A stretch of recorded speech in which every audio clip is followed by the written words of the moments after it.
கர்த்தர் நல்லவர், அவர் கிருபை என்றும் உள்ளது. இன்று தேவன் நம்மோடு பேசுகிறதான கர்த்தருடைய வார்த்தை ஆதியாகமம் 21 அதிகாரம் 2 வசனம். வேத வார்த்தை இப்படியாக சொல்கிறது: ஆபிரகாம் முதிர் வயதாய் இருக்கையில் சாராள் கர்ப்பவதியாகி தேவன் குறித்திருந்த காலத்தில் அவனுக்கு ஒரு குமாரனை பெற்றார். ஹல்லேலூயா. ஒரு சந்தோஷமான செய்தியை நம்ம பார்க்கிறோம். ஆனா அந்த சந்தோஷமான செய்திக்கு முன்பாய் அவங்களுடைய வாழ்க்கையில் ஏற்பட்ட சில சூழ்நிலைகள் இருக்கிறது. ஹல்லேலூயா.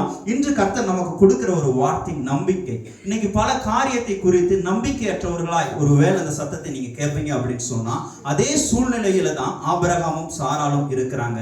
அந்த சூழ்நிலையின் மத்தியில் கர்த்தர் அவர்களுக்கு நம்பிக்கை கொடுக்கிறார். ஹல்லேலூயா.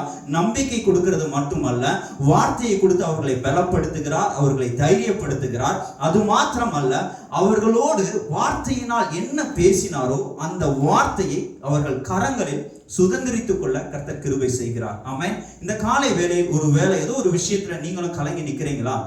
ஆண்டவர் கொடுத்த வாக்குத்தத்தம் இன்னும் அப்படியே இருக்குது, இன்னும் தாமதித்து கொண்டு இருக்கிறது, என் சூழ்நிலை அப்படியே இருக்கிறது, என்னுடைய குடும்பம் இப்படிப்பட்ட நிலைமையில இருக்கிறது, இதுல இருந்தெல்லாம் எப்ப நான் வெளியே வர போறேன், என் பிள்ளைக்காக நீண்ட நாட்கள் நான் ஜெபிச்சுக்கிட்டு இருக்கிறேனே, அவன் எப்ப ரட்சிக்கப்பட போறான், என் கணவனார் எப்ப ரட்சிக்கப்பட போகிறான்னு சொல்லி பல கேள்விகளோடு ஒரு நம்பிக்கையற்ற நிலைமையில நீங்க இருப்பீங்க அப்படின்னு சொன்னா, கர்த்தர் இந்த நாள் உங்களை பார்த்து சொல்கிறார். ஹல்லேலூயா.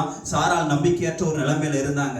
ஹல்லேலூயா. அந்த சூழ்நிலையில் வாக்கை கொடுத்து அதை கரங்களா நிறைவேற்றின கர்த்தர் இன்றும் உங்க கூட இருக்கிறார். ஹல்லேலூயா.